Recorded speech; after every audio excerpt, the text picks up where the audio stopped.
Down the street from an apartment I used to rent outside of Portland, Maine, sits a beach scattered with broken bric-a-brac. Depending on the time of day you visit, calling this strip of land a beach is actually a bit of a misnomer. At high tide, it vanishes beneath the cold waters of Portland Harbor. At low tide, it morphs into a vast mudflat that slurps off the shoes of anyone willing to tread to its edge.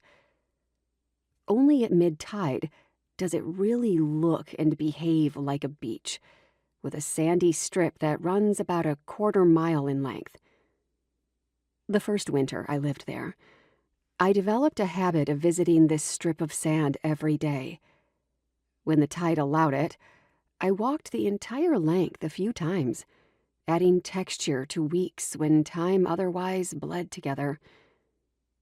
I began those walks with a nod to the waves, before shifting my gaze downward to see what the tide had draped out since the day before. Neon scraps of fishing line, rusted scrap metal, lobster traps, seemingly endless fragments of glass. The bits of detritus that intrigued me most, though, were the shards of porcelain dishware that had broken who knows how long ago.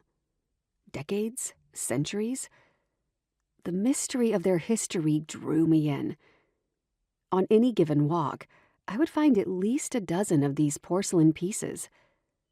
Many were plain white and not, in my mind, worth pocketing.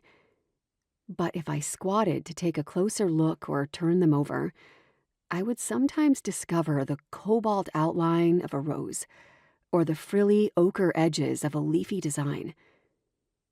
As the winter wore on and my porcelain collection grew from a handful to a jarful, I wove stories of how I imagined those ornate shards came to rest there.